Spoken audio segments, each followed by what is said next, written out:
Bonjour à tous, je vous avais dit que je ferais une deuxième vidéo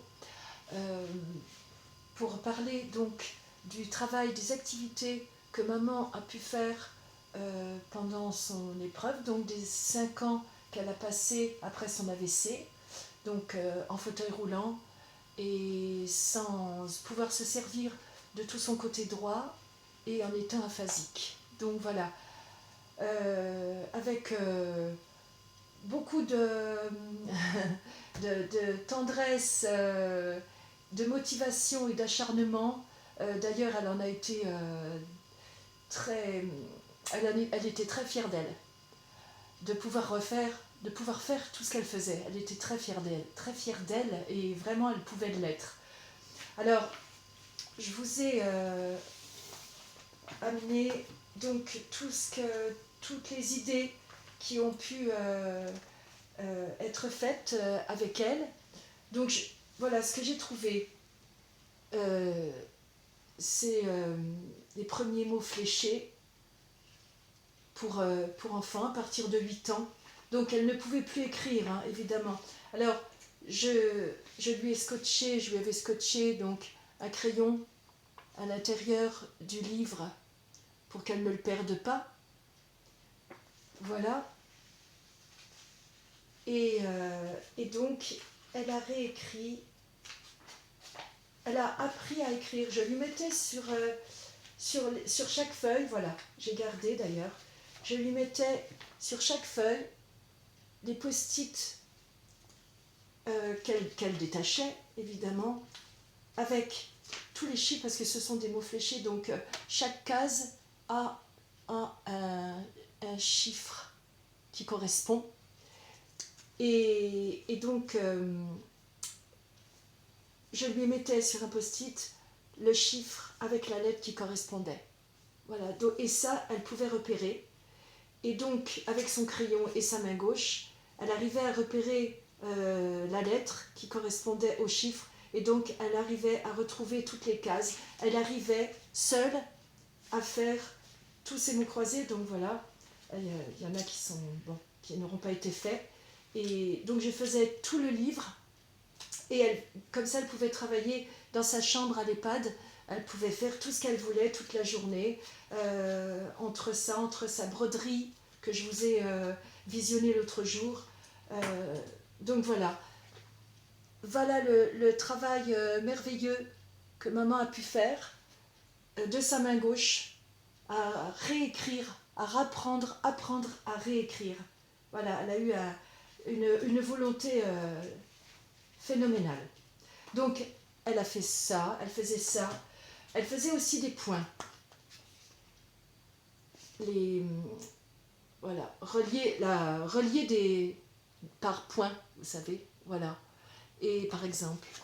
Et sachant que elle ne savait plus, quand la première fois quand je l'ai revue, elle ne pouvait plus dire mon prénom.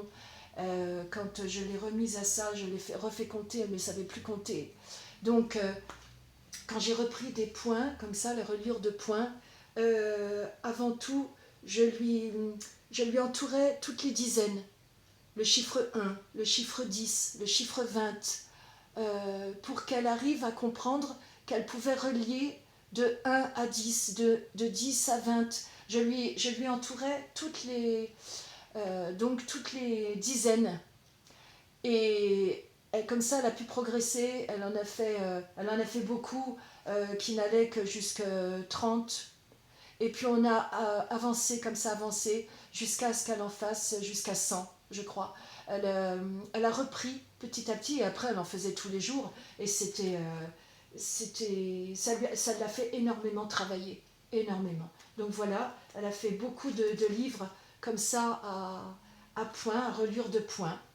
En voilà un autre, dans un autre livre. Voilà tout ce qu'elle a fait.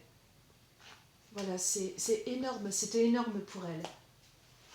Donc voilà, ensuite, elle a, je la faisais écrire, voilà, je lui faisais des fiches,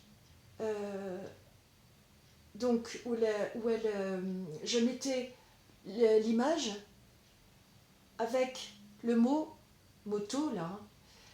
Et donc entre les deux, je lui demandais de réécrire avec sa main gauche les mots. Donc voilà, c'était des pages d'écriture en fait. Elle faisait des pages d'écriture. Donc voilà, j'ai trouvé tout ça sur internet, hein, avec des petits dessins sympas. Voilà, elle en a fait vraiment beaucoup aussi de ça. Bon, ça lui passait le temps et ça la faisait travailler, évidemment. Et au niveau de son cerveau, et au niveau de sa main, et au niveau de sa fierté aussi. Ce que j'ai fait aussi avec elle, c'est j'ai essayé de la refaire lire. J'ai trouvé euh, des petites histoires d'enfants avec des mots simples. Et donc j'ai pris un dictaphone, je lui enregistrais sur dictaphone ces petites histoires par petits bouts.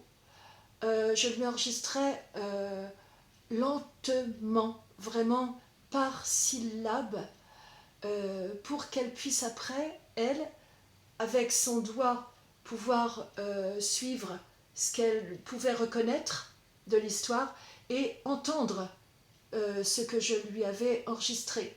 Donc elle pouvait, dans sa chambre, travailler sur tout ce qu'elle entendait sur le dictaphone et elle arrivait à relire. Ça, c'était formidable. Elle arrivait à me lire des textes, euh, même si c'était du par cœur, c'était pas grave. Le plus important, c'était qu'elle fasse rejaillir des choses de son cerveau. Euh, donc voilà, donc je lui enregistrais des petites histoires qu'elle travaillait de son côté, et puis que quand j'allais la voir, eh ben je la faisais réciter, et encore, et voilà, c'était magique tout ça, ça a été magique. Voilà d'autres, d'autres photos donc, où j'avais mis le mot, le nom de l'animal, et donc voilà, elle avait réécrit en dessous, voilà, pour se réapprendre à écrire et à reconnaître. Voilà, voilà tout son travail. Ensuite, euh, elle a, elle s'amusait aussi. Ça, c'était magnifique aussi, j'ai trouvé. Ça se trouvait aussi dans les grandes surfaces. Ce sont des habits repositionnables.